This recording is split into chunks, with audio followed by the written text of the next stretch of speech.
"I have nowhere to go," the little girl told the millionaire, so he makes a decision that changes everything. Comment. Telling me what you thought of this story with a rating from 0 to 10 and tell me what city you're watching from. I really want to know if you liked my story, and I want to get to know you better, so subscribe to my channel to support my work. I'm counting on your help. The December sun beat down on the dirt road, connecting the St. Ives district to downtown Charleston, when George Sterling's white pickup truck started making a strange noise from the engine. He slowed down, his hands firm on the steering wheel, as he watched steam begin to pour from the hood. At 45, George had developed a meticulous personality that made him predict and control every situation. But this time, life had other plans. The business trip to Atlanta had been productive. His textile business was expanding, and the new contracts he had just signed would guarantee financial stability for at least 2 years. George always planned everything down to the smallest detail, a trait that had intensified since he lost his wife Eleanor 2 years ago. Absolute control over his routine was the only way he had found to keep the guilt at bay, that corrosive guilt of not being there when she needed him most. The truck finally came to a complete stop next to a cotton field that stretched as far as the eye could see. George got out of the vehicle and opened the hood, greeted by a cloud of hot steam. The radiator had burst. He picked up his cell phone and called his trusted mechanic in Charleston. "Joe, it's George. My truck broke down on the St. Ives Road. Can you come get me?" The response was disheartening. The mechanic was attending to another emergency and could only get there in 2 hours. George sighed and leaned against the side of the truck, seeking shade under a nearby tree. The heat was suffocating, and he began to feel thirsty. He looked around, observing the green fields that stretched across the southern landscape. It was a beautiful sight, but at that moment, it only increased his impatience. That's when he heard a strange noise coming from the fields, small, hesitant steps, as if someone were trying not to make a sound. George raised his head and strained his ears. The sound stopped for a few seconds and then started again, closer this time. From between the rows of cotton, a small figure slowly emerged. It was a girl of apparently 4 years, barefoot, with dirty and torn clothes. Her brown hair was disheveled and full of dry leaves, as if she had slept outdoors. But what caught George's attention the most were her large, frightened eyes, full of tears that stubbornly refused to fall. The girl stopped a few feet away, looking at him with a mixture of fear and hope. Her clothes were simple, a faded floral dress that must have been colorful once, but was now dusty and stained with dirt. "Hi, little one," George said softly, crouching down to her level. "Are you lost?" The girl didn't answer immediately. She stood still, watching him with those big eyes, as if trying to decide if she could trust him. George noticed she was trembling, despite the intense heat. "What's your name?" He tried again, keeping his voice calm and gentle. "Lily," she whispered, her voice so low that George almost didn't hear it. Lily is a pretty name. "Where are your parents, Lily?" The girl shook her head slowly, the tears finally starting to run down her dirty cheeks. "I have nowhere to go," she said, and those words came out of her mouth with such a deep sadness that it made George's heart ache. Before he could respond, Lily staggered forward. Her eyes rolled back and she collapsed, fainting into George's arms. He caught her quickly, feeling how she was far too light, obviously malnourished. "My God, little girl," he murmured, carrying her to the shade of the tree. "What happened to you?" Lily was unconscious, but she was breathing regularly. George realized she had a fever and had clearly gone a long time without eating properly.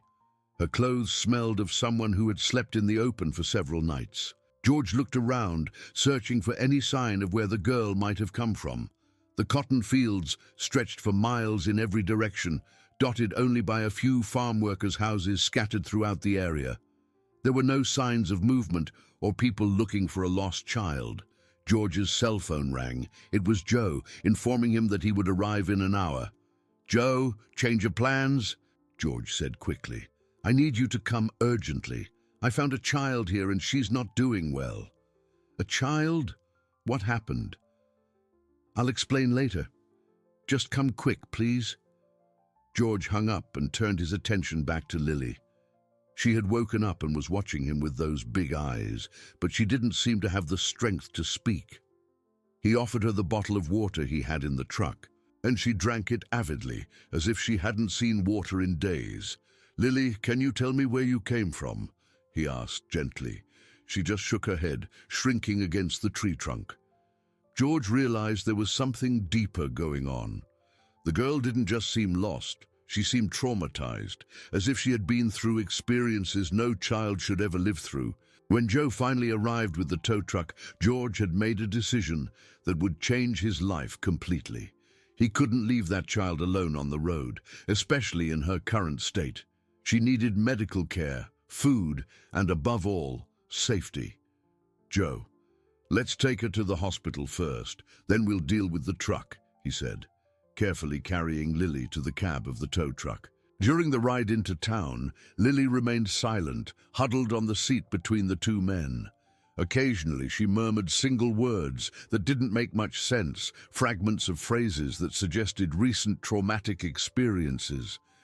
George felt that there was something deeply wrong with the situation, but he knew that discovering the truth would take time and patience. When they arrived at the hospital, Lily clung to George's arm with a surprising strength for such a small and weak child. It was as if she knew instinctively that he was her only connection to safety in that moment of complete vulnerability. At the Charleston Municipal Hospital, the pediatrician, Dr. Evans, examined Lily carefully while George waited anxiously outside the office. The girl had only allowed the examination because George promised to stay nearby, and even so, she kept her eyes fixed on the door as if afraid he would leave. "Severe malnutrition, dehydration, and signs that she's slept outdoors for several days," the doctor explained when George was called back in. "There are no signs of physical violence, but she has clearly been through some kind of psychological trauma. She only speaks single words and seems to have difficulty forming complete sentences." George looked at Lily, who was lying on the hospital bed with an IV in her arm. She looked at him with an expression that mixed gratitude and fear, as if she still couldn't believe someone was taking care of her. "Doctor, does she need to be admitted?" he asked. "For today, yes. She needs to rehydrate and eat properly. But there's a legal issue here," Dr. Evans said, lowering her voice. "We'll have to notify Child Protective Services. A child found in these conditions." "I understand," George replied. "Do what's necessary." While they waited for Child Protective Services to arrive, George sat by Lily's bed. She had fallen asleep, but even in her sleep, she maintained a tense expression, as if she were constantly on alert for some danger. It was then that he noticed something shining in the pocket of the girl's dirty clothes. Careful not to wake her, George pulled out a small gold bracelet. It was a delicate piece, clearly valuable, with an engraving that made his heart race. Oakwood Jewelers, Charleston. George knew that jewelry store. It had closed 15 years ago when he was still young and just starting in the textile business. He vaguely remembered stories about the Oakwood family, something about a scandal that resulted in the store closing and the owner, a woman named Evelyn, disappearing. When the CPS worker, Ms. Helen Carter, arrived at the hospital, George handed her the bracelet and told her how he had found Lily. Helen was a woman in her 50s, experienced and direct, who had worked for decades on cases of children at risk. "Mr. Sterling, I appreciate you bringing the girl here, but now she needs to go to a temporary shelter while we investigate her situation," Helen said, examining the bracelet with interest. "What if I wanted to take care of her temporarily?" George asked, surprised by his own words. He hadn't planned on making this proposal, but the idea of leaving Lily in a shelter bothered him deeply. Helen raised her eyebrows. "Sir, you're single. You have no experience with children, and we know nothing about this girl's situation.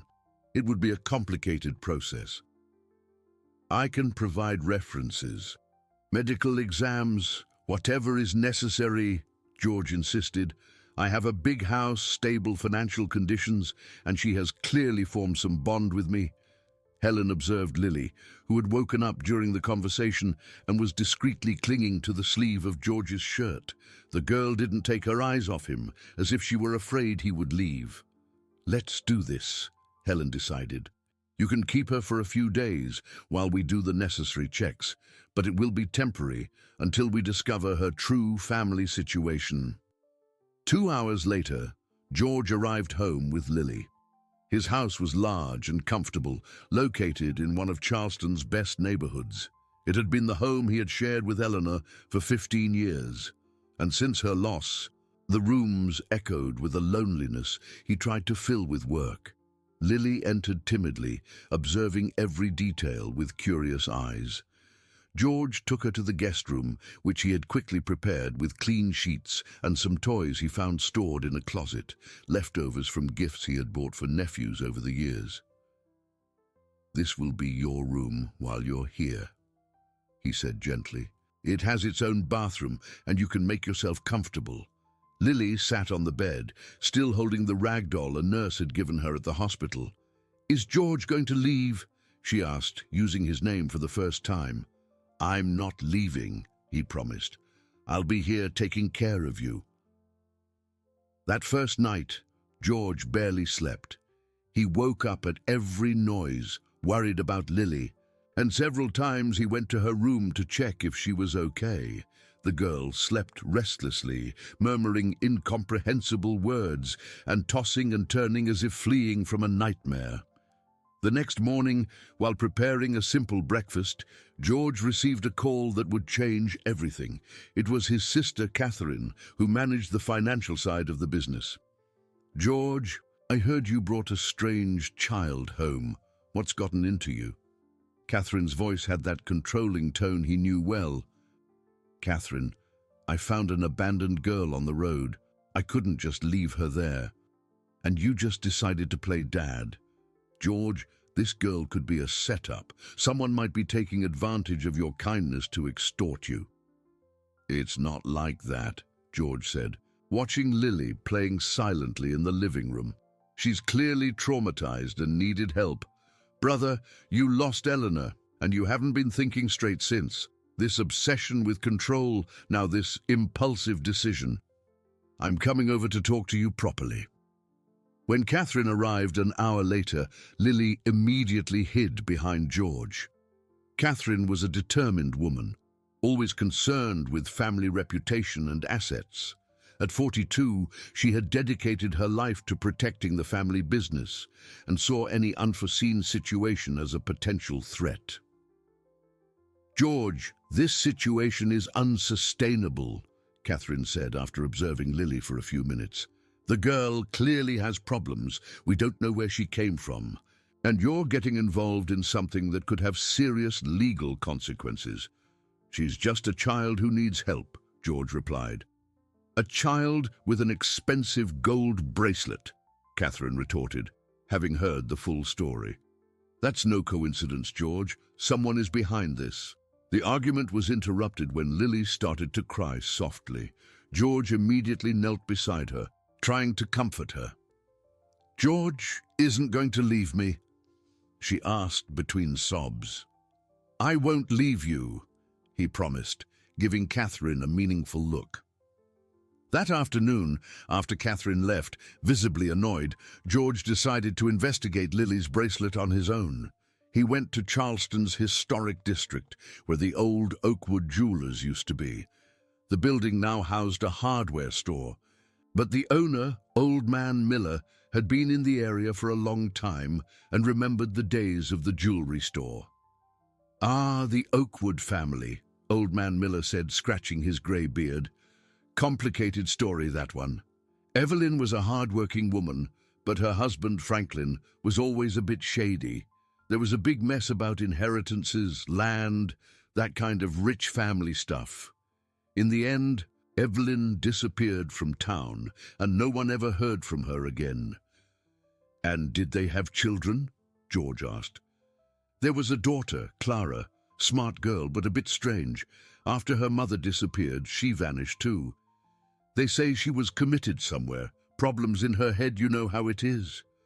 George returned home with more questions than answers. Lily was waiting for him at the living room window and smiled when she saw him arrive. It was the first genuine smile she had given since he found her. "You came back," she said simply. "I said I'd come back," George replied, realizing that this child had been through enough abandonment to doubt any promise. That night, as he was putting Lily to bed, she held his hand tightly. "George, you're good," she said, her words still fragmented but full of meaning. "You're good too, Lily," he replied, "and we'll find out where you came from together." But as she fell asleep, George couldn't shake the feeling that there was much more to the girl's story than it seemed, and that the next discoveries could change their lives irreversibly. 3 days after finding Lily, George was in his office at the textile mill when he received an unexpected call. It was Helen Carter from Child Protective Services, with news that would turn his life upside down again. "Mr. Sterling, we've discovered something important about the girl's bracelet," Helen said, her voice filled with urgency. "I managed to locate someone who might have information about its origin." "Who?" George asked, putting aside the papers he was reviewing. "A man named Samuel Jones. He works as a caretaker on an isolated property on the outskirts of town. When I showed the photo of the bracelet to some older folks, several mentioned that he used to do odd jobs for the Oakwood family before the jewelry store closed." George felt his heart race. Finally, a concrete clue about Lily's past. "Where can I find him?" "That's the problem. Samuel has been in the hospital for 2 days. The neighbors said he collapsed at home, apparently from heart problems." "And can Lily visit him?" "We can try, but he's very weak. The doctors don't know if he'll recover." When George got home, he found Lily playing in the yard with some colorful pebbles she had collected. In the last few days, she had become more communicative, though she still spoke only short, simple sentences. There was something touching about the way she arranged the stones in perfect rows, as if seeking order in a world that had always seemed chaotic to her. "Lily," he said, sitting down next to her on the grass, "I need to ask you something. Do you know a man named Samuel?" The effect was immediate. Lily's eyes widened, and she dropped the stones, starting to tremble visibly. "Grandpa Sam is sick," she said, her first complete sentence since she arrived. "He said he was going to get medicine and didn't come back." George felt a chill run down his spine. Finally, Lily was talking about her past, and the pieces of the puzzle were starting to fit together. "Did you live with Grandpa Sam?" he asked gently. Lily nodded, tears starting to form in her eyes. "He took care of me. He said Mommy had to stay in a special place to get better. But it's been a long time since she came back." "And where did you live?" "In the small house near the big field. Grandpa Sam grew vegetables, and I helped water them." George realized he needed to take Lily to see Samuel at the hospital, even if it was risky. The man was clearly her only connection to her history, and if something happened to him, they might lose the chance to discover the truth forever. At the hospital, Samuel Jones was conscious but visibly weak. He was a thin man of 78, with completely white hair and eyes that betrayed decades of hard work in the sun. When he saw Lily enter the room, his face lit up with a faint but genuine smile. "My girl," he whispered, extending a trembling hand. "I was worried about you." Lily ran to the bed and held the old man's hand affectionately. "Grandpa Sam, are you going to get better?" "I'll try, little one," he replied, but his gaze met George's, and there was a deep sadness there. George introduced himself and explained how he had found Lily. Samuel listened in silence, nodding slowly. "I knew this day would come," Samuel said finally. I knew I couldn't take care of her forever. Mr. Jones, I need to understand Lily's situation. Is she your granddaughter? The old man shook his head slowly. It's a complicated story, son. Lily. She's not my granddaughter by blood, but I've cared for her as if she were. And her parents? Samuel looked at Lily, who was distracted, arranging the medicine bottles on the bedside table into neat rows. Her mother's name is Clara. She's a good girl, but she has problems up here, he said, tapping his own forehead discreetly. Mental problems? When Lily was born, Clara was already unwell. She had episodes, would go days without speaking. Other times she would scream for no reason. The family tried to help, but, Samuel paused, looking around nervously. There are things I can't say here. Secrets I've kept for years. What kind of secrets? The Oakwood family. They weren't what they seemed. Franklin was always an ambitious man, and when things got bad, he did wrong things. Things that destroyed the whole family. At that moment, a nurse entered the room, informing them that visiting hours were over. Samuel grabbed George's arm with surprising strength. Son, you seem to be a good man. Take good care of my girl. And if something happens to me, there's a box buried under the pecan tree in my backyard. It has everything you need to know. During the ride back home, Lily was silent, lost in her thoughts. George respected her silence, but he noticed that she occasionally wiped away tears that insisted on streaming down her cheeks.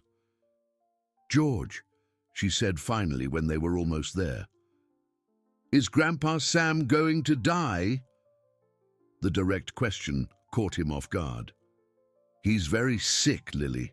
The doctors are trying to help him, but I know he's going to die, she said with a disturbing maturity. He said that when it happened, someone good would take care of me. Are you that good person? George felt a lump in his throat. I'll take care of you, Lily. I promise. That night, George couldn't sleep. Samuel's words echoed in his mind, especially the mention of buried secrets. He decided that the next morning he would go to the caretaker's house to investigate. The property where Samuel worked was 15 miles from the city, a small farmstead with a simple house surrounded by vegetable patches and a few fruit trees. George took Lily, who insisted on coming with him. This is it, she said, running towards the house. This is my home. The place was deserted, but it still held signs of the life Lily and Samuel had led there. Small clothes, drying on the line, makeshift toys made of twigs and stones, a small garden where Lily had planted flowers. In the backyard, George found the pecan tree Samuel had mentioned. With the help of a shovel he found in the shed, he began to dig while Lily played nearby, reinvigorated by being back in a familiar environment. After a few minutes, the shovel hit something solid. It was a rusty metal box, but still well sealed. Inside, George found documents that would completely change his understanding of Lily. There were certificates, old photos of the Oakwood family, handwritten letters, and at the bottom of the box, a medical report that made his blood run cold. Clara Oakwood, 23 years old, had been admitted to the St. Benedict Psychiatric Clinic in Columbia for almost 2 years. But what shocked him most was discovering that the clinic had closed its operations the previous week due to financial problems, leaving all patients with no known whereabouts.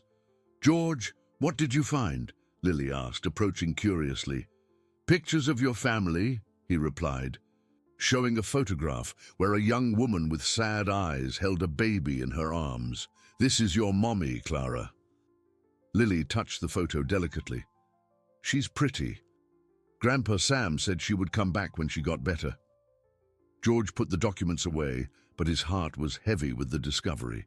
Clara wasn't just sick. She was lost somewhere, possibly on the streets, without treatment and with nowhere to stay. And now he had a child to care for and a desperate mother to find. When they returned home, An unpleasant surprise was waiting for them. Catherine was on the porch, accompanied by a man George didn't recognize.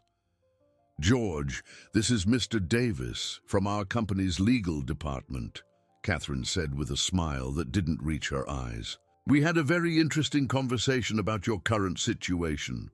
Mr. Davis was a man in his 50s, impeccably dressed, with a professional air that immediately put George on alert. Lily hid behind his legs, clearly uncomfortable with the presence of strangers. "Mr. Sterling," the lawyer began, "your sister came to me concerned about some legal aspects of the current situation.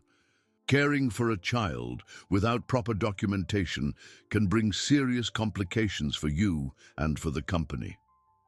"Mr. Davis, the situation is temporary," George replied, trying to stay calm. "Child Protective Services is aware of everything. But have you considered the implications if something happens to the child under your care?" Catherine insisted. "If she gets hurt, if there's an accident, you will be held criminally liable, and that could affect our business." George felt anger rising within him. "Catherine, we're talking about a 4-year-old girl who was abandoned on the road. I'm not going to leave her helpless because of bureaucracy." "Brother, you're not thinking straight.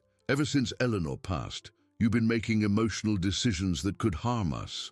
The mention of Eleanor made George clench his fists. "Don't bring Eleanor into this." Lily, sensing the tension, started to cry softly. "Is George mad?" she asked. "I'm not mad at you, little one," he said, crouching down to comfort her. "Just talking with the adults." Mr. Davis cleared his throat. "Mr. Sterling, I strongly recommend that you hand the child over to the proper authorities. It's the safest course of action for everyone involved." At that moment, George's phone rang. It was the hospital, informing him that Samuel had passed away during the night. The world seemed to collapse on George's shoulders. Lily's only link to her past had been broken forever. "I have to go to the hospital," he said, picking Lily up in his arms. "Mr. Davis, I appreciate the concern, but I'll handle this situation my way." "George, you're making a mistake," Catherine shouted as he headed for the car. At the hospital, Helen Carter was already handling the procedures. She explained that Samuel had left a note asking for Lily to be cared for by the good man who found her. There was no formal will, but the old man's words carried emotional weight. "The situation has changed completely," Helen said. "With Mr. Jones's passing, Lily is officially an orphan. We'll have to speed up the process of searching for her biological family." "And what about her mother?" "I found documents showing that Clara was in a clinic in Colombia. The clinic closed last week. We're trying to track the whereabouts of the patients, but it's proving difficult. Many were transferred to other institutions. Others simply disappeared." Lily, who had been quiet throughout the conversation, finally spoke. "Did Grandpa Sam go away like Mommy did?" George felt his heart break. "Yes, little one. He went away, but he left you with me to take care of you. Forever." "For now," he replied, not wanting to make promises he might not be able to keep. In the following days, the tension at home increased. Catherine began to pressure George constantly, calling several times a day and showing up unannounced to check on the situation. She had clearly decided that Lily represented a threat to the family's assets and reputation. "George, I found out some things about the Oakwood family that you need to know," she said during one of her visits. "Franklin Oakwood was known for shady business dealings. There are rumors that he forged land documents, cheated other farmers. If the girl is really related to him..." "Lily is not to blame for the mistakes others may have made," George interrupted. "But the consequences could fall on her and on us if we're involved." It was at that moment that George made a decision that would change everything. "Catherine, I'm going to step back from managing the business temporarily. You can handle everything on your own while I sort out Lily's situation." "You've completely lost your mind," Catherine said, incredulous. "You're going to abandon a lifetime's work for a child who isn't even your daughter." Eleanor always wanted to have children, George replied, his voice thick with emotion. We tried for years, but we never could. Maybe this is the chance life is giving me to be a father. This is guilt talking, George. You feel responsible for Eleanor's loss, and now you want to compensate by saving a strange child. It's not guilt, he said firmly. It's love, something you might not understand. That night, after Catherine left, visibly frustrated, George sat with Lily in the yard. The girl had made a small garden with seedlings she had found, arranging them in perfect rows as she always did with everything. Lily, if I asked you if you wanted to stay with me, what would you say? She stopped watering the small plants and looked at him with her big eyes. Do you want me to stay? Very much. Even if your sister doesn't like it? George was surprised by her perception. Even so. Then I want to stay. But what if Mommy comes back? If your mother comes back and is well, we'll talk and find the best solution for everyone. Do you promise you won't leave me alone like Grandpa Sam had to? I promise, George said, picking her up. I will never leave you alone. 3 days later, a discovery changed everything again. Helen called with news about Clara. George, we found Lily's mother. She's in a boarding house in downtown Columbia, but the situation is complicated. What do you mean? Clara is in a very fragile mental state. The doctors from the old clinic said she had a severe relapse after the closure. She's living in poor conditions and apparently isn't lucid enough to care for a child. Can I talk to her? We can try, but she's very confused. Sometimes she doesn't even remember she has a daughter. When George told Lily about the discovery, the girl's reaction surprised him. Mommy is sick in her head, right? She said with a disturbing naturalness. Grandpa Sam explained that to me. He said some people get a broken mind and need a lot of love to fix it. That's right, George confirmed, and maybe we can help her get better. But in the meantime, I stay with you. You stay. That night, George received a call that would send his life into another unexpected spin. It was a man who identified himself as a private investigator. Mr. George Sterling, my name is Richard Sands. I was hired to locate a missing child, and your information matches the case I'm investigating. What child? A 4-year-old girl named Lily. My client is willing to pay a significant amount for information about her. George felt a chill run down his spine. Who is your client? I can't disclose that information over the phone, but I can say that it's a family member who has legal rights to the child. And what if I say I have no information about a child named Lily? Sir, we know you were at the hospital visiting Samuel Jones before he passed away. We know you found the girl on the country road, and we know she's living with you right now. The threatening tone was evident, even if disguised as professional courtesy. George realized someone had been investigating his movements for days, perhaps weeks. What do you want? He asked. Just a civilized conversation. Tomorrow at 3 in the afternoon at the Central Cafe in town. Come alone. When George hung up the phone, his hands were trembling. Lily was sleeping peacefully in her room, unaware that her life could change drastically in the next 24 hours. The next morning, George could barely concentrate on any activity. The meeting scheduled with the private investigator at 3 in the afternoon weighed on his mind like an imminent threat. Lily sensed his agitation and stuck closer to him than usual, as if she sensed something was wrong. Is George worried? She asked as they had breakfast. A little, he admitted, trying to smile, but nothing you need to worry about. Is it about me? The girl's insight constantly surprised him. Some people want to talk about you, but I'm going to sort everything out. At 2:30 in the afternoon, George left Lily with Mrs. Marina, his trusted neighbor, making up an excuse about a work meeting. The girl clung to his leg as he tried to leave. Are you coming back? She asked, her big eyes full of anxiety. I always come back, he promised, kissing her forehead. Always. The Central Cafe in Charleston was a bustling place in the middle of the afternoon, full of merchants and workers on their break. George arrived punctually at 3:00 and looked for someone who seemed to be waiting. It didn't take long for a man in a dark suit to wave at him from a table in the back. Richard Sands was an ordinary-looking man, around 40, with a professional smile that didn't reach his eyes. He greeted George with a firm handshake and got straight to the point. "Mr. Sterling, thank you for coming. I'll be frank with you from the start." "I prefer it that way," George replied, staying on guard. "My client is Franklin Oakwood, Lily's biological grandfather. He recently returned to the area and discovered his granddaughter was missing. When he learned that you had found her, he was very grateful." George felt his stomach tighten. The name Franklin had appeared in the documents he found at Samuel's house, always associated with family problems and scandals. "Where has Mr. Oakwood been all these years?" George asked. "Personal matters kept him away from the city for a while, but now he wants to make up for lost time with the family he has left." "And Lily's mother? Does he know about Clara?" Richard hesitated for a moment. "Mr. Oakwood is aware of his daughter's situation.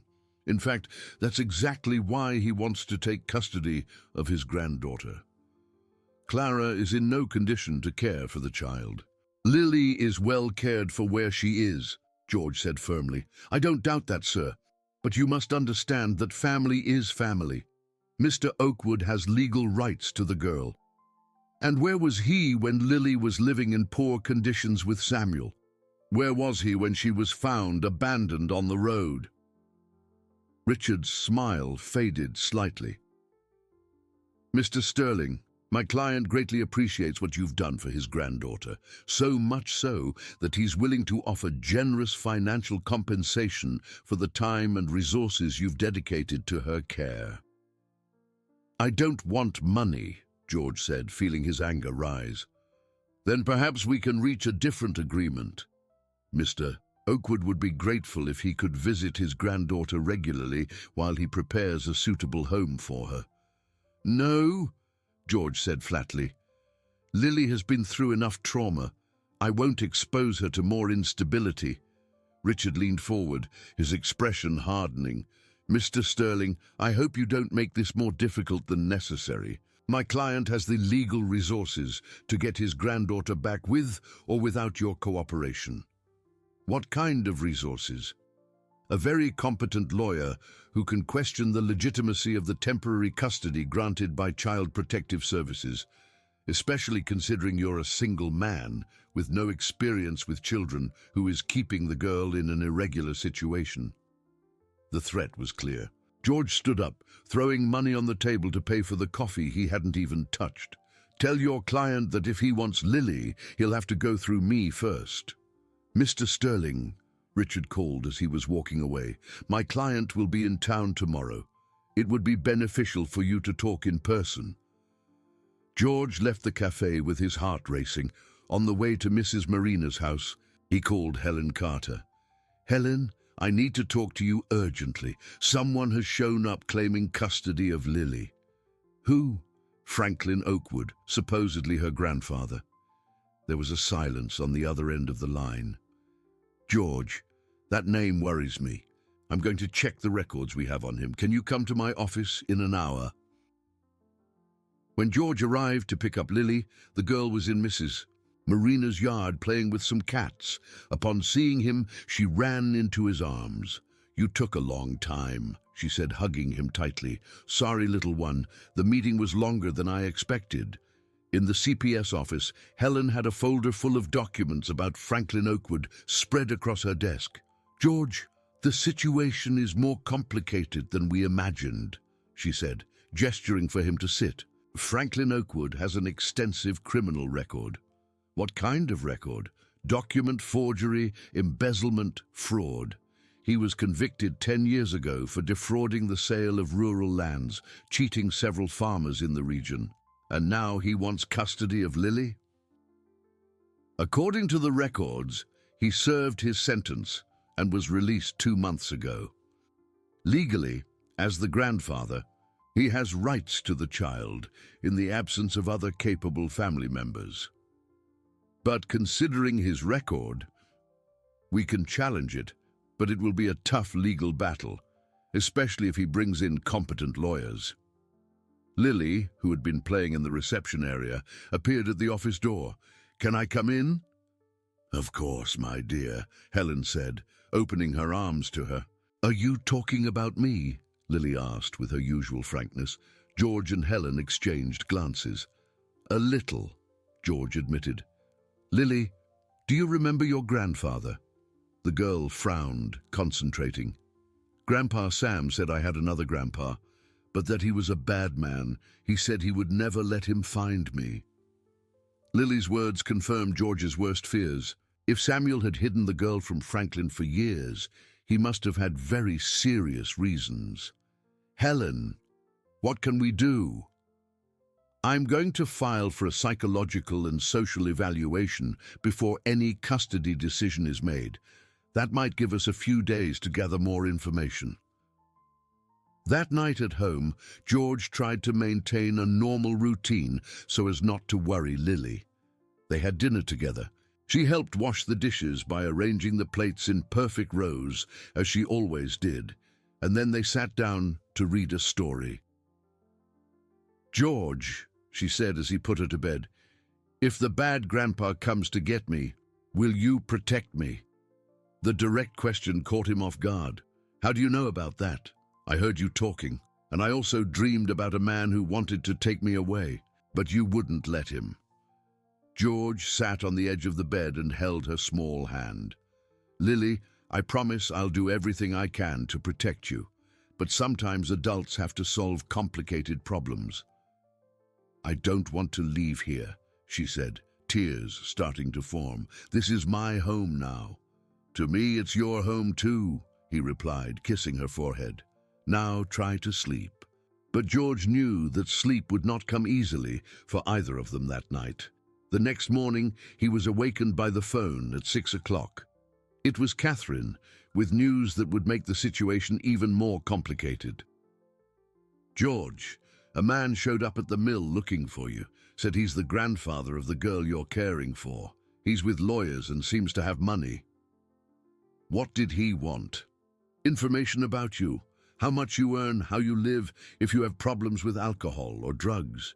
He made it seem like he was just concerned about his granddaughter's well-being, but he was very invasive." "And did you tell him anything?" "Of course not, but George, this man gave me a bad feeling. He had a calculating look, as if he were assessing how much you're worth." When George hung up, he found Lily standing in the bedroom doorway, still in her pajamas, with a worried expression on her face. "Was that about the bad grandpa?" she asked. "It was," he admitted. "But don't worry, we'll solve this together." "George," she said, coming to hug him, "I'm scared of him." "Why are you scared? You don't even know him." "Grandpa Sam said he was the man who made Mommy sick in her head. He said he hurt the people he loved." At that moment, George understood that the battle for Lily's custody would be more than a legal matter. It would be a fight to protect a child from a past that still haunted her. 2 hours after Catherine's call, George received a visit that would completely change his perception of Lily's situation. It was a woman of about 60, thin and with grey hair tied in a simple bun. She wore humble but clean clothes and carried an old leather bag in her arms. "Mr. George Sterling?"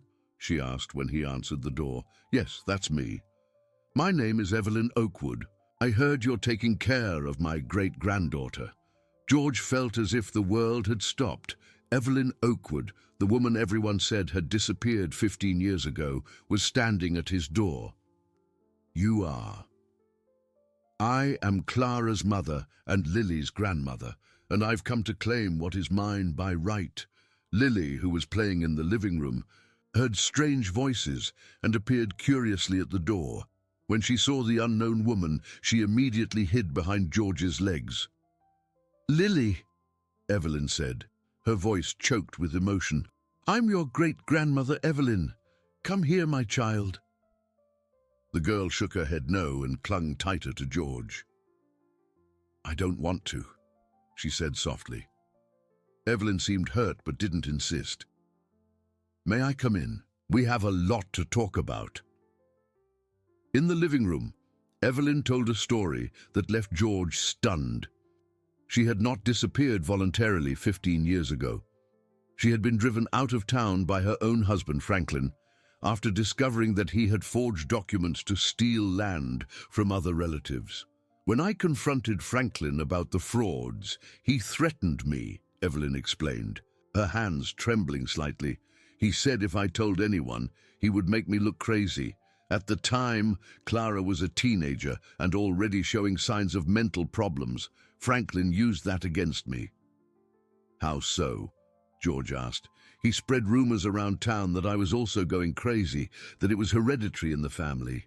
He got a corrupt doctor to certify my mental incompetence. I had to flee to avoid being forcibly institutionalized.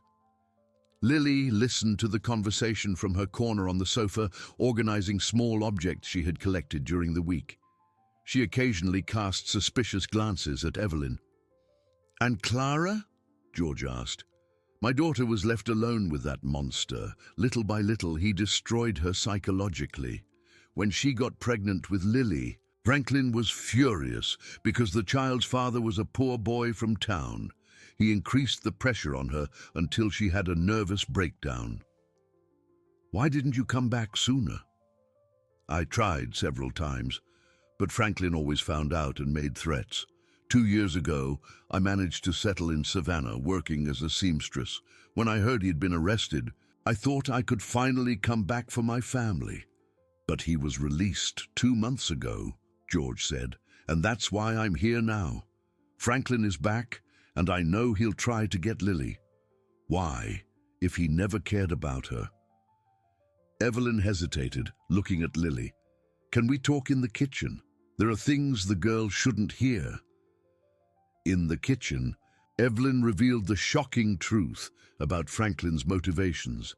My husband doesn't want Lily for paternal love. He found out that Samuel kept important documents at the house where he was caring for the girl, documents that can prove all the frauds he committed over the years. What kind of documents? Original land deeds, forged contracts, correspondence showing how he cheated dozens of people. Samuel was my brother. He knew everything and saved evidence for years. George remembered the box he had found buried in Samuel's yard. Do you know where these documents were hidden? Samuel wrote to me before he got sick. He said he had left everything in a safe place and that when the time came, someone trustworthy would find it.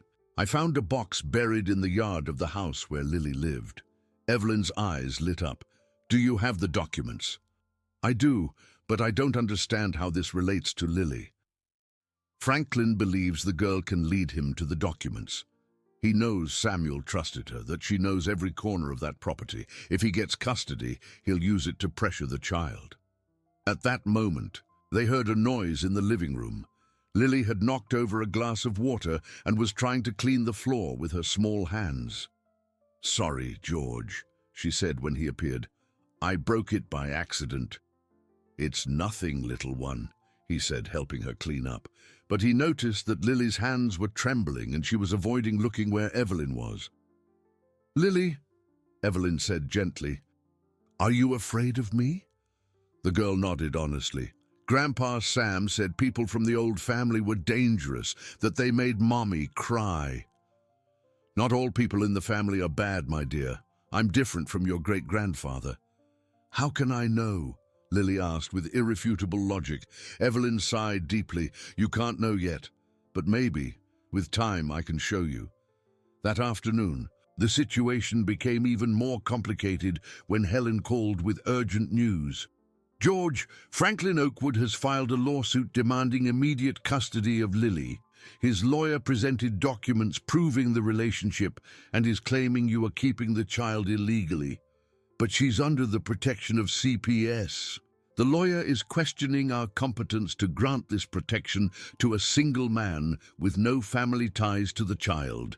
The hearing is scheduled for tomorrow morning. Tomorrow? That's impossible. They requested urgency, claiming the child may be in danger or being manipulated. The judge agreed. When George hung up the phone, he found Evelyn and Lily sitting on the sofa, looking at each other in silence. There was something touching in the scene, an old woman trying to reconnect with a great-granddaughter she didn't know, and a traumatized child trying to decide if she could trust. "Evelyn," George said, "I need to tell you about tomorrow's hearing." After hearing about the legal proceedings, Evelyn was visibly shaken. Franklin has always been manipulative. He'll use all his charm to convince the judge. Can you testify against him? I can try, but my word against his. After 15 years away, he can claim I'm an unstable woman who abandoned her family. Lily, who had heard everything, got up and went to Evelyn. "Great-grandma," she said for the first time, "you're not going to let the bad grandpa take me, are you?" Evelyn held the girl's small hands. "I'll do everything I can to protect you, but you need to help me." "How?" "Tell me everything Grandpa Sam said about the important papers he kept. Every detail could be crucial." Lily closed her eyes, concentrating. "He said he had proof that the bad grandpa stole land from many people. He said that one day someone good would find the papers and bring justice.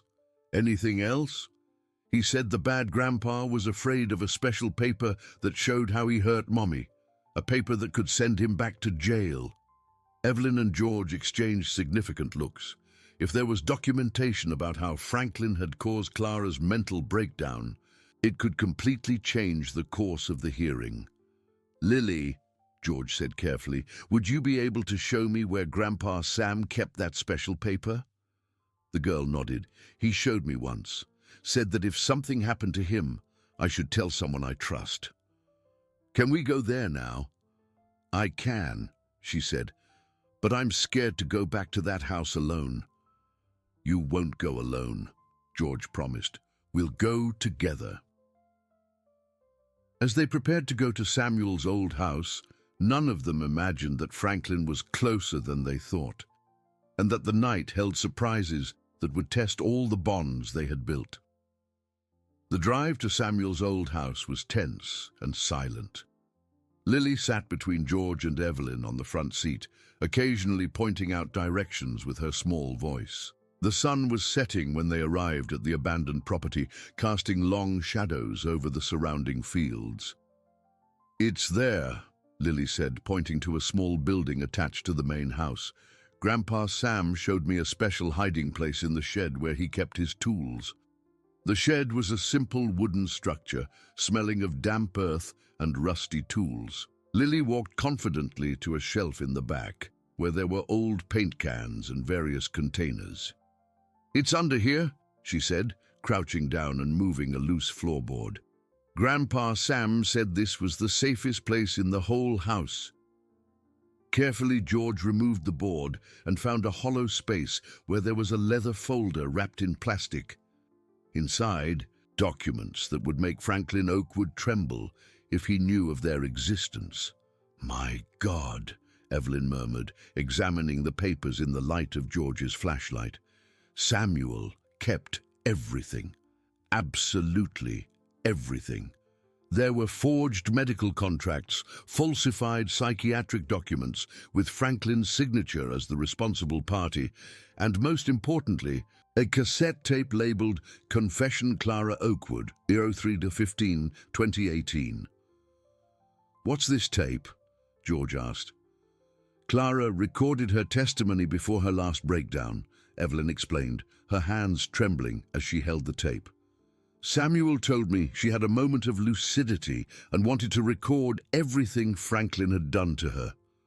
Lily watched the adults with curiosity, not fully understanding the importance of what they had found, but sensing the tension in the air. "Can we listen to the tape?" she asked. Evelyn hesitated. "My dear, Maybe it's better if you don't listen. They are very sad things about your mommy. But is she talking on the tape? She is. Then I want to hear it. It's been a long time since I heard my mommy's voice. George and Evelyn exchanged worried glances, but decided Lily had the right to listen, as long as she was protected from the most traumatic content. Back at George's house, they found an old sound system that still played cassette tapes. Clara's voice emerged from the speakers, weak and choked, but clear enough to be understood.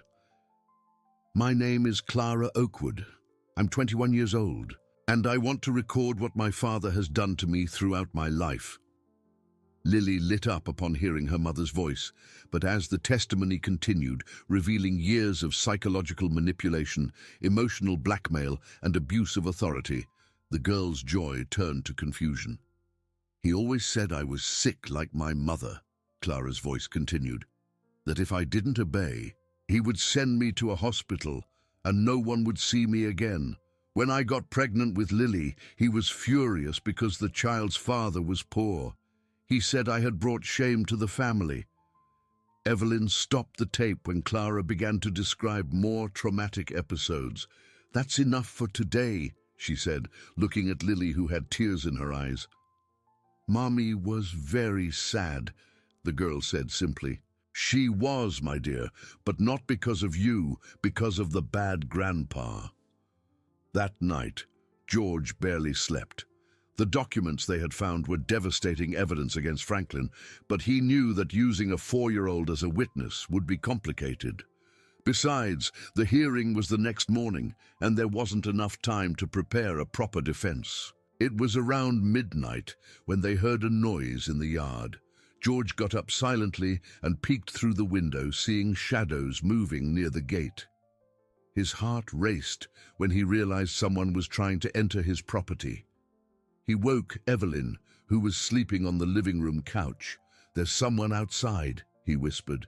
Franklin, she said immediately. He found out I'm here. How? He has contacts in town.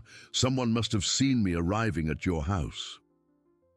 At that moment, they heard the sound of footsteps on the porch. George picked up the phone to call the police, but the line had been cut. George Sterling, an authoritative voice called from outside. I know you're in there. I just want to talk. Lily woke up with the noise and appeared in the living room, rubbing her eyes. When she heard the voice, her face turned pale and she ran into Evelyn's arms. It's him, she whispered, trembling. It's the bad grandpa. Sterling, the voice outside continued. I have an interesting proposal for you. Open the door and let's settle this like civilized men. I'm not opening, George replied through the door. If you want to talk, you can talk from there. Well, if you prefer it that way, know that I found out some interesting things about you today. Your financial situation isn't as stable as it seems. Your company has significant debts, doesn't it? George frowned. How did Franklin know about the mill's financial problems? And your sister, the voice continued. Catherine, isn't it? She seems to be a very sensible woman. She understands that keeping a child without documentation can bring serious legal problems for you. George's blood ran cold. Franklin had talked to Catherine. In fact, Franklin said with a tone of satisfaction, your sister was very helpful. She told me about your emotional problems since you lost your wife. An unstable man is not the best guardian for a child, do you agree? Evelyn held Lily tighter and whispered to George, he's trying to intimidate you. Don't believe anything he says. Sterling, Franklin continued, I'll make things easy for you. I'll drop the lawsuit if you hand over my granddaughter now. No one needs to know about the documents Samuel hid. Everyone wins. He knows about the documents, Evelyn whispered, alarmed. Of course I know, Franklin said as if he had heard. I also know my ex-wife is in there. Evelyn was always dramatic, making up stories about me. But the documents you found, well, some of them could be problematic for me, I admit. That's why I'm willing to negotiate. George realized he was in a much more dangerous situation than he had imagined. Franklin wasn't just trying to get his granddaughter back for family rights. He was desperate to destroy evidence that could send him back to prison. "Lily is my granddaughter," Franklin continued, "and regardless of what you think of me, I have legal rights to her. But I'm being generous. Hand over the girl and the documents, and we can all be at peace." "Never," George said firmly. "Then let me explain how this will work," Franklin said, his tone becoming more threatening. "Tomorrow at the hearing, I will present evidence that you are an unstable man who kidnapped my granddaughter. I have witnesses who will testify that you are keeping the child against the family's will. And after the hearing, when I have legal custody, well, accidents happen to people who know too much." The threat was clear. Evelyn hugged Lily tighter while George tried to think of a way out. "Daddy George," Lily whispered, using the term for the first time, "is he going to hurt us?" "I won't let anyone hurt you," he promised, but his voice trembled slightly. "You have until tomorrow at 8 in the morning to decide," Franklin said. "The hearing is at 9. If I don't receive my granddaughter and the documents before then, I will tell the judge a very interesting story about child abduction and unstable adults influencing children." The footsteps moved away, but no one inside the house felt safe. George checked all the doors and windows, while Evelyn calmed Lily, who was clearly terrified. "Can he really do what he promised?" George asked. "Franklin always follows through on his threats," Evelyn answered grimly. "And now he has your sister's support. That makes everything more complicated." "Catherine wouldn't do that," George said, but there was doubt in his voice. "She already did," Evelyn said. "The question is, what are we going to do now?" Lily stirred in Evelyn's arms and looked at George with her big, confident eyes. "Daddy George will protect us," she said with a certainty that broke his heart. But as the night dragged on and morning approached, George had no idea how he could keep that promise. The early morning passed slowly, with none of the three managing to sleep properly. George kept watch by the windows, while Evelyn cared for Lily, who dozed restlessly on the living room sofa. With every outside noise, everyone became alert, expecting Franklin to return with reinforcements. At 5 in the morning, George made a desperate decision. "Evelyn, I need to go to Catherine's house before the hearing. I have to understand what she really told Franklin." "It's risky to leave now," Evelyn said. "He might be watching. I can't go to that hearing without knowing exactly what I'm up against." Lily woke up with the conversation and immediately clung to George's arm. "Are you going to leave me?" "It will only be for an hour, little one. Great-Grandma Evelyn will stay here with you." "And what if the bad grandpa comes back?" "He won't come back," he promised, though he wasn't sure. "But just in case, you two will lock yourselves in the back room until I return." Catherine's house was on the other side of town, in a gated community where she had moved 2 years ago. When George arrived, he found lights on in the living room, as if she hadn't been able to sleep either. "George," she said when she opened the door, clearly surprised. "What are you doing here so early?" "Catherine, I need to know exactly what you told Franklin Oakwood." His sister sighed and invited him in. The house was impeccably organized as always, but there was a tension in the air that George knew well, the same tension Catherine showed when she was hiding something. "Brother, I was worried about you," she began. "That man showed up at the company asking questions, and he seemed genuinely concerned for his granddaughter's well-being. He's a criminal, Catherine. He has a history of fraud, document forgery. But he showed papers proving he's the girl's grandfather, and he was very polite, very well dressed. He didn't look like a criminal." George realized that Catherine had been completely deceived by Franklin's manipulative charm. "What exactly did you tell him?" "Just the truth, that you're going through a tough time since you lost Eleanor, that you've been isolating yourself, that you made this impulsive decision to care for a strange child." "Strange child?" "George, you have to admit it was strange." You find a girl on the road and decide to practically adopt her the same day. That's not normal. And you think handing her over to a criminal is normal. I didn't know he was a criminal. He told me the family had been searching for the girl for months, that they were desperate. He seemed very sincere. George understood that Catherine had acted with the best intentions, but her excessive concern for the family's reputation had made her vulnerable to Franklin's manipulation. Catherine, he also told me about our financial problems. How did he know that? His sister looked away. He asked a few questions about the company's stability, said he wanted to be sure the environment where his granddaughter was staying was adequate. And you told him about the debts? I told him we had a few tough months, but that we were recovering. I thought transparency would be important. George ran his hands over his face, realizing how Franklin had skillfully collected information he could use against him in the hearing. Catherine, you may have seriously damaged my position. What do you mean? He's going to use everything you said to prove I'm unstable and unfit to care for Lily. Catherine's expression changed as she understood the magnitude of the problem. My God, George, I didn't imagine that.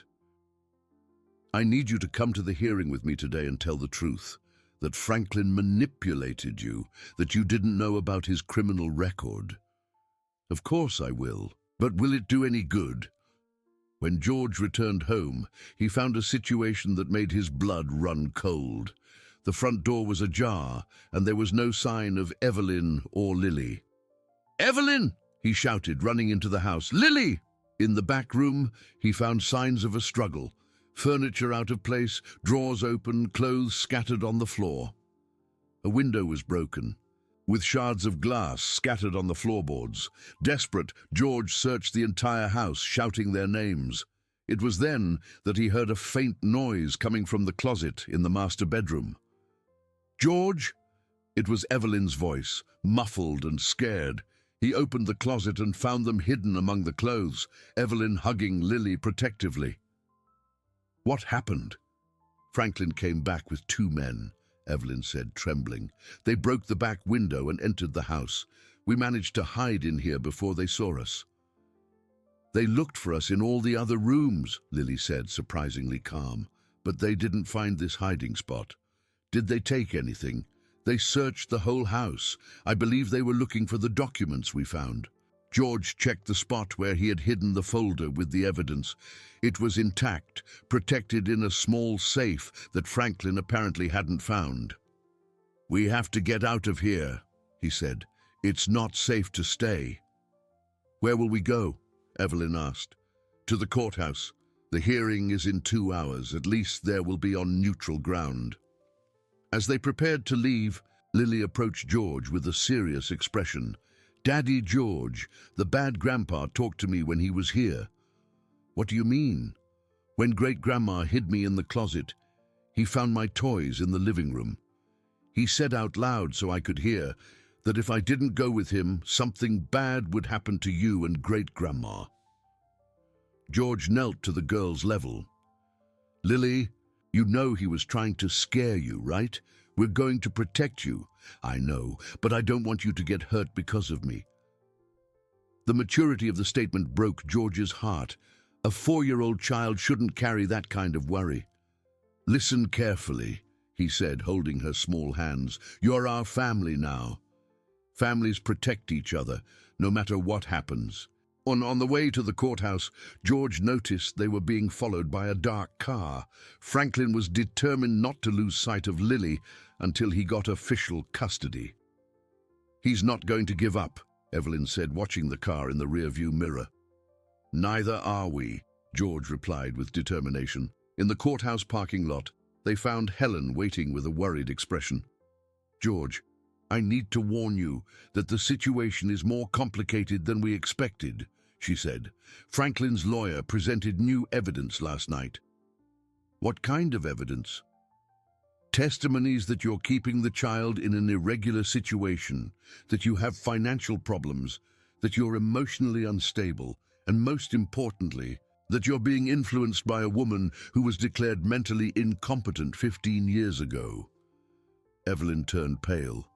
He's using my past against you. But we have Clara's recordings, George said, evidence that he forged psychiatric documents. The problem is that this evidence hasn't been officially submitted yet. The judge may not accept documents obtained irregularly. Lily, who had been quiet throughout the conversation, finally spoke. Helen, what's going to happen to me at the hearing? You'll have to talk to the judge, my dear. He'll ask you some simple questions about how you've been feeling. And if I say I want to stay with Daddy George and Great-Grandma Evelyn?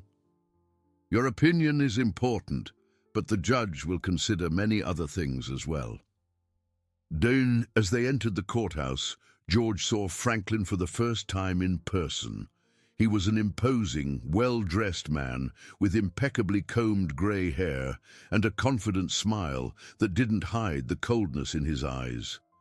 Beside him was Catherine, who looked at George with an expression of guilt and regret. She had realized too late that she was on the wrong side of this battle. Well, well, Franklin said when he saw them approaching, my dear little granddaughter has finally arrived. Lily hid behind George's legs, refusing to look at her grandfather. Still shy, I see, Franklin continued with a fake smile. Don't worry, my dear. Soon we'll be home where you belong. The hearing was about to begin, and Lily's future would be decided in the next few hours. The courtroom was thick with tension as everyone settled into their seats. The judge, Dr. Carlos Peterson, a man of 60 with a stern but fair appearance, analyzed the case documents with meticulous attention. Lily sat between George and Evelyn, her small legs swinging nervously on the high chair. Good morning, everyone, the judge began. We are here to decide on the custody of the minor, Lily Oakwood. I will first hear from the petitioner for custody, Mr. Franklin Oakwood. Franklin stood up elegantly, adjusted his expensive suit, and walked to the front of the room with the confidence of someone who had planned every word he would say. Your Honor, I am Franklin Oakwood, Lily's biological grandfather. I have been absent for personal reasons, but I have now returned to assume my family responsibilities. His voice was firm and convincing.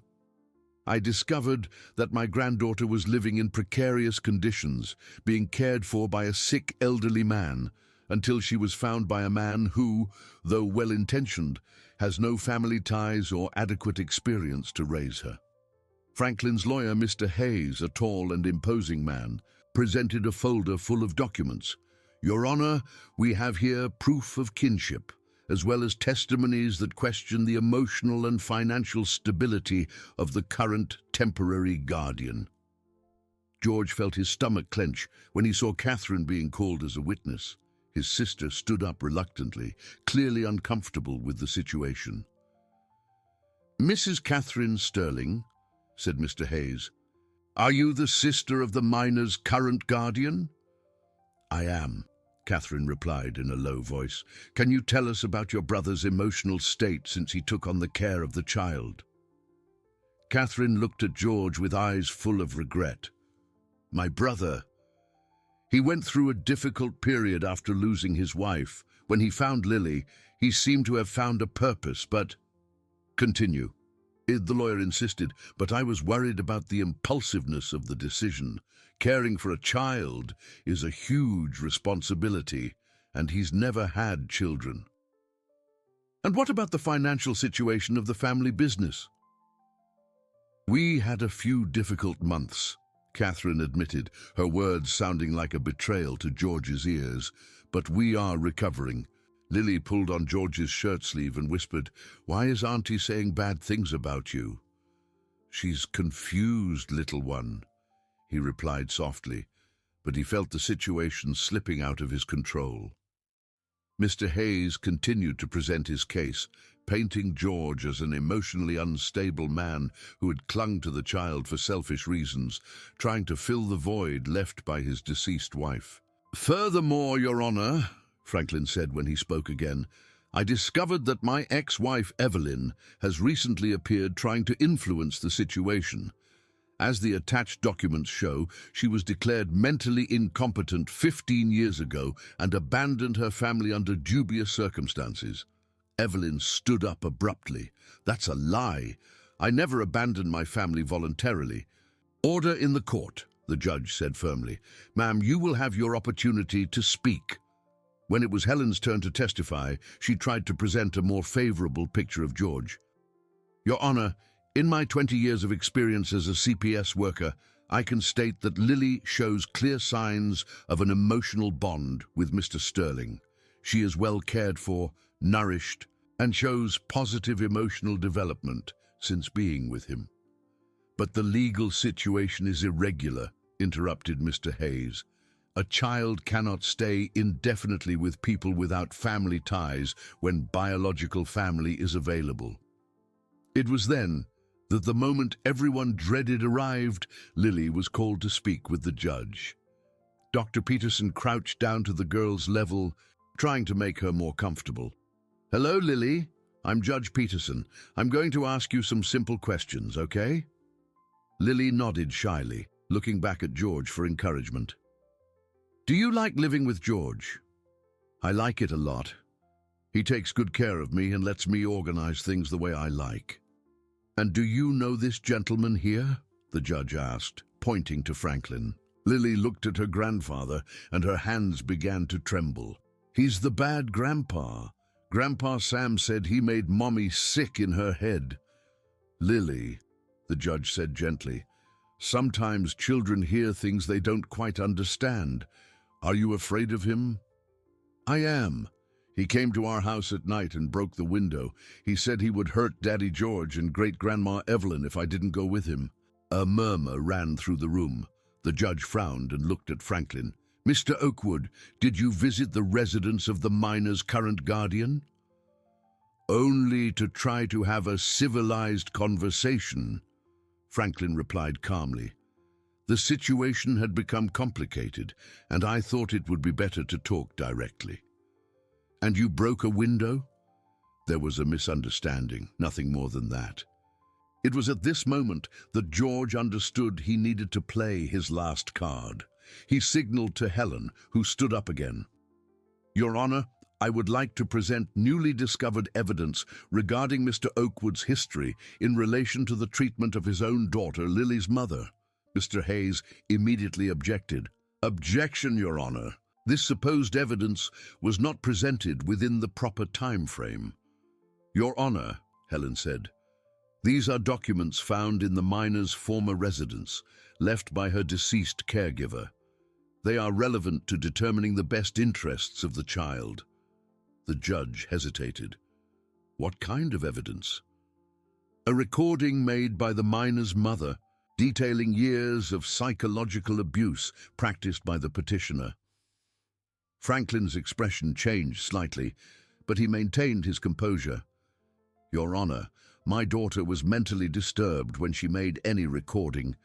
It cannot be considered reliable evidence."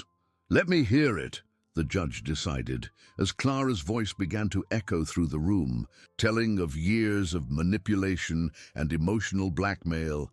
Lily began to cry softly. "It's Mommy," she whispered. "She's sad on the recording." The testimony was devastating.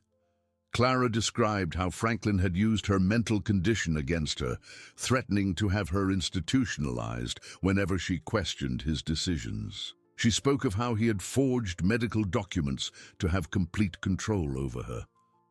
"This is a sham," Franklin said, but his voice no longer sounded so confident. "A recording made by a person in a mental crisis has no legal value." "We also have original medical documents," Helen said, presenting papers from the folder Lily had helped find, which show discrepancies with the documents presented at the time of Clara's institutionalization. Mr. Hayes tried to object again, but the judge was clearly interested in the evidence. He examined the documents in silence for several minutes, comparing dates and signatures. "Mr. Oakwood, The judge finally said, "These documents suggest serious irregularities in your past conduct. How do you explain this?" "Your Honor, these are old documents, possibly tampered with by people who want to harm my relationship with my granddaughter." It was at this moment that something no one expected happened. Catherine stood up spontaneously. "Your Honor, I ask for permission to retract my previous testimony." The judge raised his eyebrows. "What do you mean, ma'am?" "I was deceived by Mr. Oakwood. He manipulated me, made me doubt my own brother. My brother George is a man of integrity, responsible, and has cared for Lily with true love." "Catherine," George whispered, moved by his sister's action. "Anything else, Mrs. Sterling?" the judge asked. "Yes, last night, Mr. Oakwood called me trying to convince me to give an even more damaging testimony against my brother.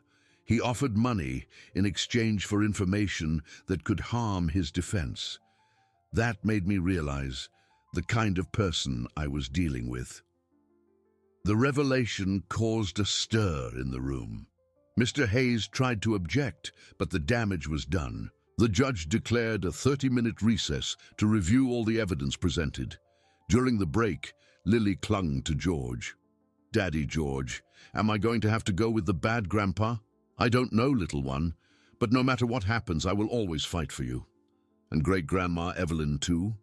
"Too," Evelyn confirmed, hugging the girl. When the judge returned, his expression was serious and thoughtful. The decision he was about to make would change Lily's destiny forever. Dr. Carlos Peterson returned to the room with a grave expression that made everyone's heart race. Lily was sitting on George's lap, her small hands clutching his shirt as if she sensed something important was about to happen.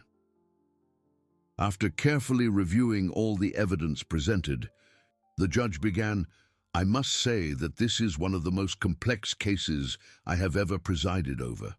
On one hand, we have legitimate family rights. On the other, we have concerning evidence about the petitioner's history." Franklin maintained a confident expression, but George noticed his hands were clenched into tight fists. "However," Dr. Peterson continued, "the well-being of the minor must prevail over any other consideration. The evidence presented regarding the treatment of the child's mother, combined with the reported threatening behavior, leads me to seriously question Mr. Oakwood's suitability as a guardian." A smile of relief began to form on George's face, but the judge wasn't finished. "Nevertheless, the current situation also cannot remain indefinitely. Mr. Sterling, despite showing genuine care for the minor, has no legal family ties, nor has he gone through the proper procedures for adoption." George's heart sank. "Your Honor, I am willing to start any necessary procedure."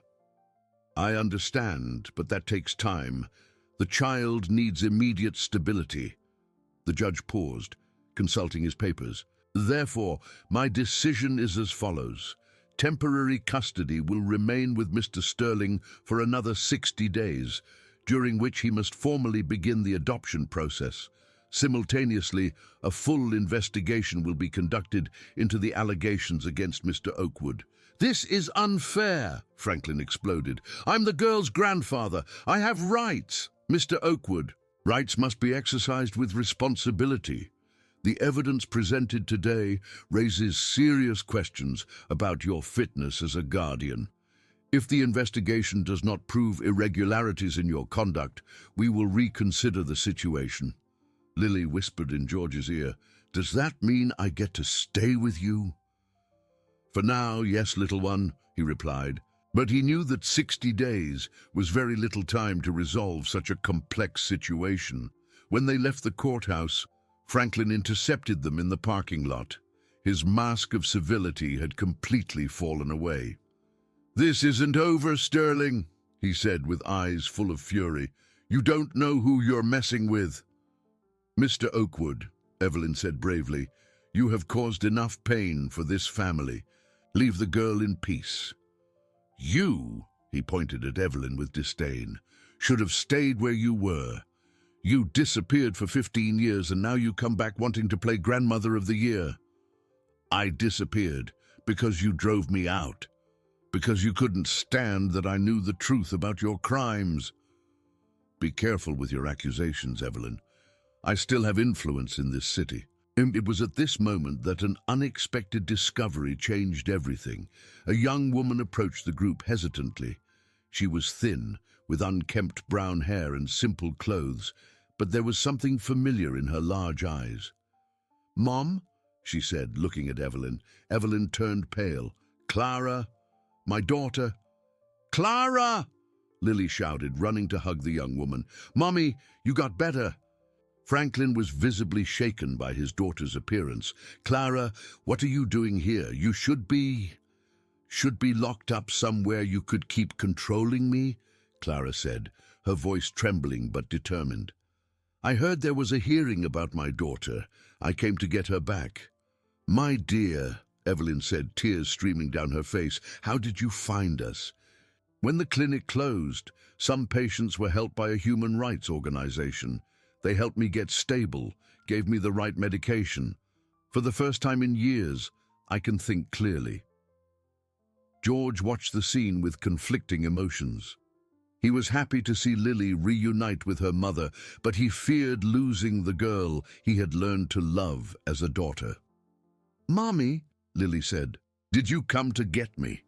Clara knelt to her daughter's level. "I came to see how you were, my little one. I heard good people are taking care of you. Daddy George and great-grandma Evelyn take very good care of me." "Daddy George?" Clara looked at George with curiosity. "Clara," Franklin said, trying to regain control, "you're not well. You need to go back to treatment." "I'm better than I've been in years," she replied firmly, "and I know exactly who is responsible for my previous condition." "You're delusional again." "I'm not delusional," Clara shouted, causing several people in the parking lot to look their way. "I remember everything now, how you convinced me I was crazy, how you forged medical documents, how you kept me away from my own daughter." Lily got scared by the tone of the argument and hid behind George. "Daddy George, why is everyone yelling?" "Because sometimes adults have to solve difficult problems," he said, picking her up. "But you're safe." Clara noticed her daughter's fear and took a deep breath, trying to calm down. "I'm sorry, Lily.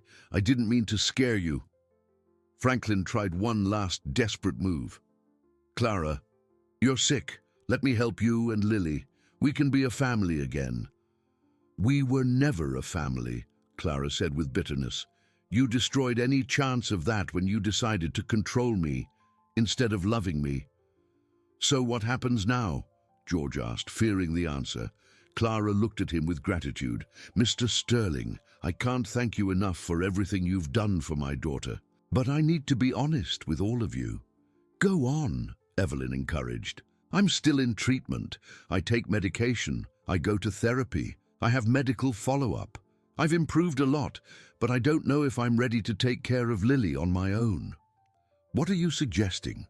asked Helen, who had approached the group. "I'd like to spend some time getting to know my daughter again, building a relationship with her. Maybe we could find a way for all of us to take care of Lily together." The proposal caught everyone by surprise. Franklin seized the moment of confusion to make his final threat. "You're all crazy if you think I'm going to allow this. I have lawyers, I have contacts. I will prove that none of you are fit to care for my granddaughter." "Mr. Oakwood," an authoritative voice said from behind him. It was a man in a suit, accompanied by two other men. "I'm the private investigator you hired. I need to talk to you about some interesting findings in our investigation." Franklin's expression changed instantly. "This isn't a good time, Richard. We can talk later."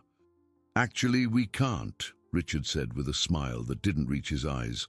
"We discovered some irregularities in your current financial situation. It seems you have significant debts with people who are, let's say, not very friendly." "What are you talking about?"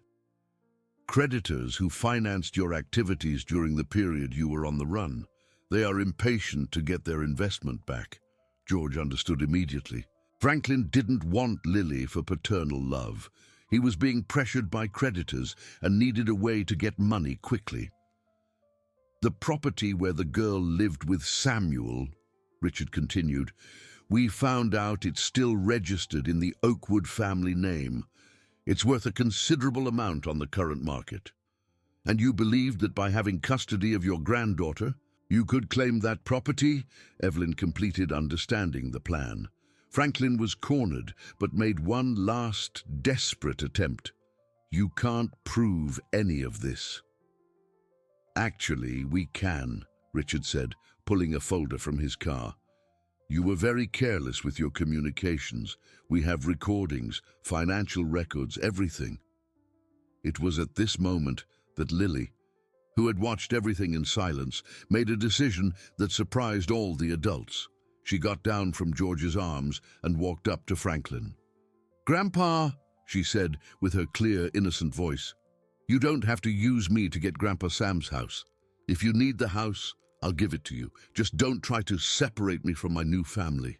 Besides, the simplicity and generosity of the offer left everyone speechless. A 4-year-old child had found a solution that no adult had considered. Franklin looked at his granddaughter with an expression that mixed surprise and something that might have been remorse. For the first time, he seemed to see Lily as a real person, not just as a means to get what he wanted. 3 weeks after the hearing, George's house had transformed into something he had never imagined, a home full of life, laughter, and an unconventional family that was learning to function day by day. Clara had moved into the guest room, and Evelyn had rented a small house 2 blocks away, but spent most of her time helping with Lily. The transition hadn't been easy. Clara still had difficult days, moments when her medications didn't seem to work properly, and she became quiet and distant. On those days, Lily showed a surprising patience for a 4-year-old, simply sitting next to her mother and arranging her toys in perfect rows, as if her orderly presence could bring peace to Clara's mental chaos. "Is Mommy having a sad day today?" Lily asked one morning, finding Clara sitting on the porch, staring at the garden without really seeing it. "A little, my small one," Clara admitted, pulling her daughter onto her lap. "But I feel better when you're near." George watched these interactions with a mixture of joy and melancholy. He was happy to see Lily reconnecting with her biological mother, but he couldn't help but fear that he would eventually no longer be needed in the girl's life. "Daddy George is thinking too much again," Lily said, appearing beside him in the kitchen where he was making breakfast. "How do you know I'm thinking too much?" "You make a funny face when you're worried. Like this," she said, frowning exaggeratedly. George laughed, picking her up. "You know me very well, little one." "It's because we're family now. Families know each other." The word family still caused a tightness in George's chest. They had built something beautiful and functional, but the legal basis was still unstable. The adoption process was moving slowly, complicated by Clara's presence and the complex situation involving Franklin. Speaking of Franklin, he had completely disappeared after the confrontation in the courthouse parking lot. Richard, the investigator, had revealed that he was involved with dangerous creditors from other cities and had apparently decided to flee again rather than face the consequences. "At least one less worry," Evelyn commented during one of the family meetings that had become a Sunday routine. "But does this resolve Lily's legal situation?" George asked. "Helen said that his abandonment of the lawsuit simplifies the process," Clara replied. "But there are still questions about my legal capacity as a mother." It was a difficult conversation they had postponed for weeks. Clara was improving noticeably with proper treatment and a stable environment. But the damage from years of psychological abuse did not disappear overnight. "Maybe I'll never be a normal mother," she said one afternoon while Lily played in the yard. "Maybe you two would be better parents for her than I could ever be." "Clara," Evelyn said gently, "there's no such thing as a normal mother. There are mothers who love and do the best they can, But what if I have a crisis in front of her? What if I say something that hurts her? Then we'll be here to help, George said. No one said you have to do this alone.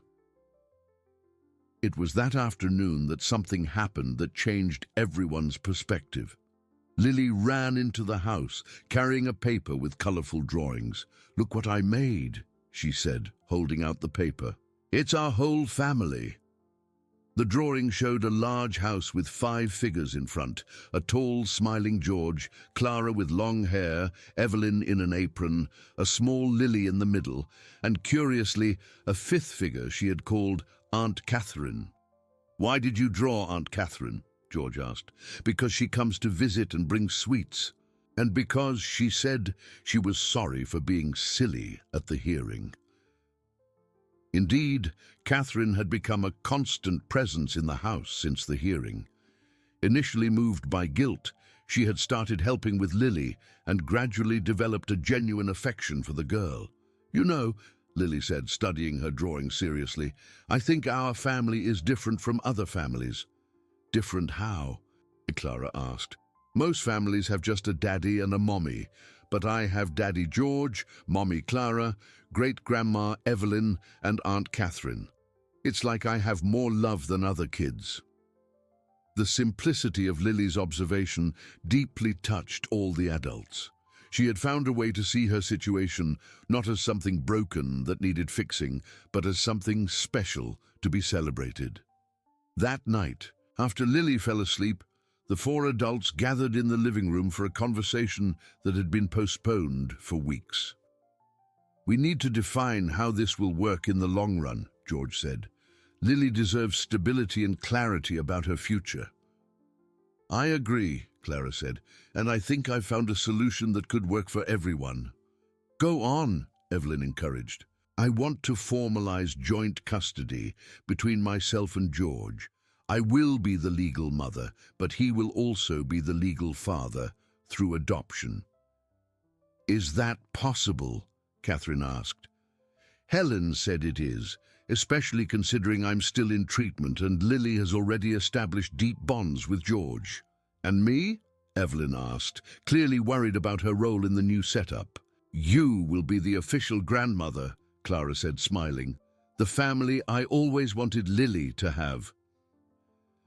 2 weeks later, another twist changed the family dynamic again. George received a call from a lawyer in Atlanta with news about Franklin. "Mr. Sterling, I'm Mr. Paulson. I represent the estate of Franklin Oakwood." "Estate?" He passed away 3 days ago, in a car accident while fleeing from creditors. He left some documents that might interest you." "What kind of documents?" "A will, in which he leaves his entire share of the family properties to his granddaughter, Lily. Apparently, in the last days of his life, he had some kind of change of heart." The news left the whole family in shock. Franklin, the man who had caused so much suffering, had in the end tried to make amends. "Does this mean Lily inherited the property where she lived with Samuel?" Evelyn asked. "And several other lands he had illegally acquired over the years. The will specifies that the properties obtained through fraud must be returned to the original owners or their heirs. And the others? They will be managed in a trust fund until Lily reaches adulthood. She has technically become a very wealthy child." When they told Lily about the inheritance, her reaction was typically unexpected. "Does this mean I can buy lots of toys?" she asked. "It means you'll never have to worry about money," George explained. "Oh, so I can buy presents for you all?" "You don't have to buy our love, little one," Clara said. "You already have it for free." "I know, but I want to buy them because you're all special." That night, George was in the yard watering the plants when Lily appeared in her pajamas. "Daddy George, can I ask you something?" "Always." "Were you sad when you heard the bad grandpa died?" The question caught George off guard. "A little," he admitted. "Not because I liked him, but because he never got the chance to know the amazing little girl you are. Do you think he was very lost?" I think so. Sometimes adults get so lost that they do bad things. Like how Mommy got lost in her head. Similar, but different. Your mother got lost because someone hurt her. Your grandfather got lost because he chose to hurt other people. Lily considered this for a moment. So it's good that he's not lost anymore. The child's simple wisdom once again impressed George. Even at 4, Lily had found a way to process the complexity of the situation with a compassion many adults couldn't demonstrate. "Daddy George," she said, taking his hand, "do you think our strange family will last forever?" "I hope so, little one. I hope so. I hope so too. I'd like how we're all together." At that moment, looking at the lit-up house where Clara, Evelyn and Catherine were talking in the living room, George understood that he had found something he had been searching for years without knowing it. Not just a family, but the peace of knowing he had made a difference in the life of someone who truly needed it. 6 months after Franklin's departure, the annual Charleston Harvest Festival was taking place in the city's central square. It was an event that marked the end of the harvest and celebrated the region's agricultural tradition. George had decided to participate for the first time since Eleanor passed, and his entire unconventional family was there to support him. Lily, now almost 5, ran between the stalls holding Clara's hand, who had become a stable and loving presence in her life. The right medication and the family environment had done wonders for Clara's recovery, who now worked part-time helping Evelyn in a small sewing studio they had opened together. "Daddy George, can I have ice cream?" Lily asked, running to the textile mill's booth where he was talking to clients about the specialty fabrics he produced. "After lunch," he replied, picking her up to show the cotton bowls to the visitors. "This is my daughter Lily," he said proudly to a tourist couple. "She's my official quality consultant." "Consultant?" the woman asked, smiling. "She organizes the fibers by length and color better than any employee I've ever had," George explained, as Lily smiled shyly. It was true. Lily had developed an impressive ability to organize and classify things, a trait everyone in the family had learned to value rather than see as a quirk. She helped at the mill on weekends, organizing samples with a precision that impressed even the most demanding buyers. "In fact," George said to the tourists, "I'm thinking of creating a special premium brand organized by my daughter. Lily's Cottons or something like that. Family Fabrics," Lily suggested, "because it's made by our whole family." "Family Fabrics is perfect," George agreed. During lunch at the food stall, the family was gathered around a large table. George and Lily on one side, Clara and Evelyn on the other, and Catherine at the head, telling funny stories about clients from the mill. It was then that the final twist in Lily's story occurred. An elegant woman of about 40 approached the table, hesitant. "Excuse me," she said. "Sorry to interrupt, but I heard you talking about family fabrics and, well, there's something I need to tell you." Everyone stopped eating and looked at the stranger. She had well-kept brown hair and wore expensive clothes, but there was nervousness in her eyes. "My name is Amanda Oakwood," she said, taking a deep breath. "I'm Clara's cousin, daughter of Franklin's brother." Clara turned pale. "Amanda, you've grown. I haven't seen you since." "Since my uncle drove your mother out of town," Amanda completed, "and that's exactly what I need to talk to you about." Evelyn leaned forward. "What do you know about that time?" "I know the truth, all of it." Amanda looked around the table, her eyes finally settling on Lily. "And I know this family deserves to know what really happened."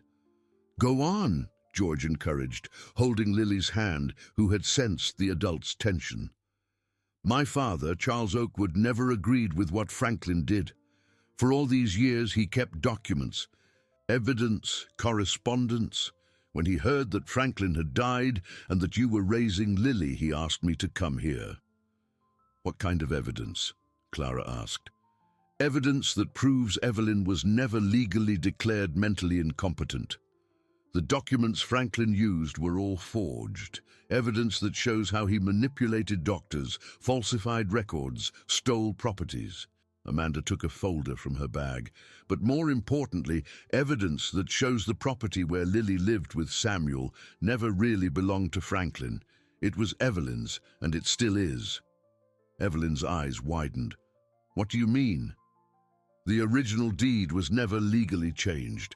Franklin forged documents to make it look like he had sold the property, but in reality it was always hers. And now, with the evidence we have, we can prove it.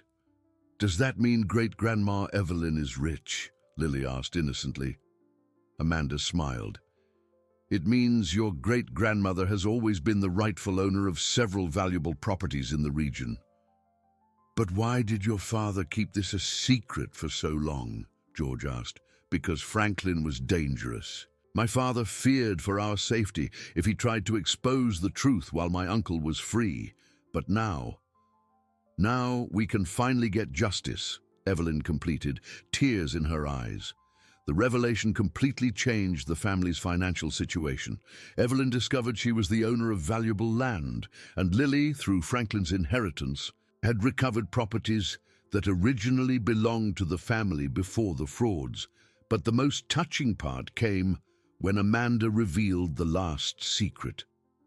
There's one more thing, she said, looking specifically at Lily. Samuel left a letter with my father to be delivered when you were all safe. The letter was addressed to my special girl, Lily. With a choked voice, George read it aloud. My dear Lily, if you are hearing this letter, it means you have found good people to take care of you, as I always knew you would. You have always been a special child, with a pure heart and a strength that many adults don't have. I took care of you with all my love, but I always knew that one day you would need a real family. I hope you have found people who see in you the wonderful girl I saw every day. Take good care of your families, and let them take good care of you.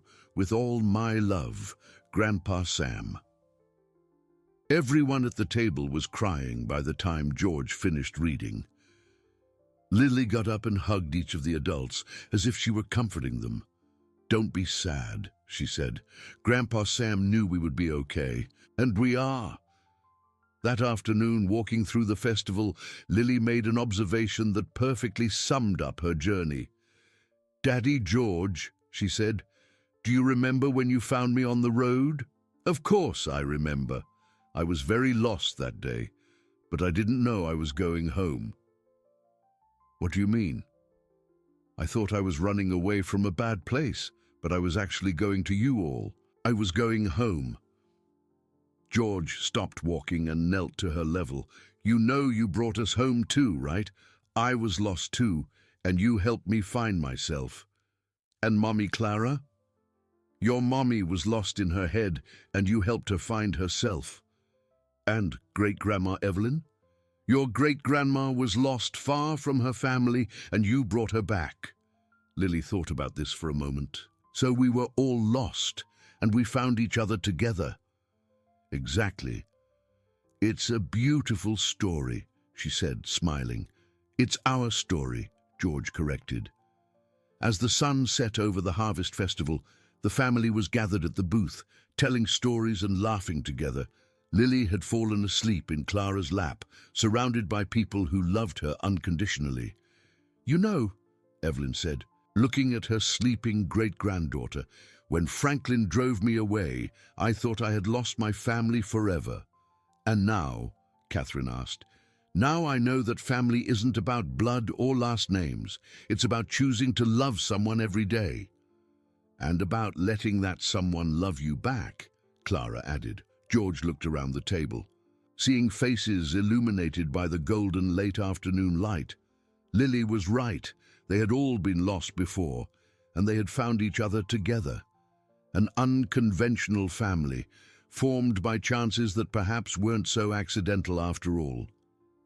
The girl he had found barefoot among the cotton fields had become the gravitational center of a constellation of love that included a recovering mother, A great-grandmother who regained her dignity, an aunt who learned that affection is worth more than money, and a man who discovered that being a father has nothing to do with biology and everything to do with choice. Charleston would continue to be a small city in the South, but for this special family, it had become the place where lost people found each other and built something beautiful together. And Lily, with her 5 years and her quiet wisdom, would forever remain as living proof that sometimes the best destinations begin on the most unexpected detours of the road. If you like this video, please subscribe to my channel. I promise to bring videos every day that will make your life happier. Comment what you thought of my story with a rating from 0 to 10, and thank you very much.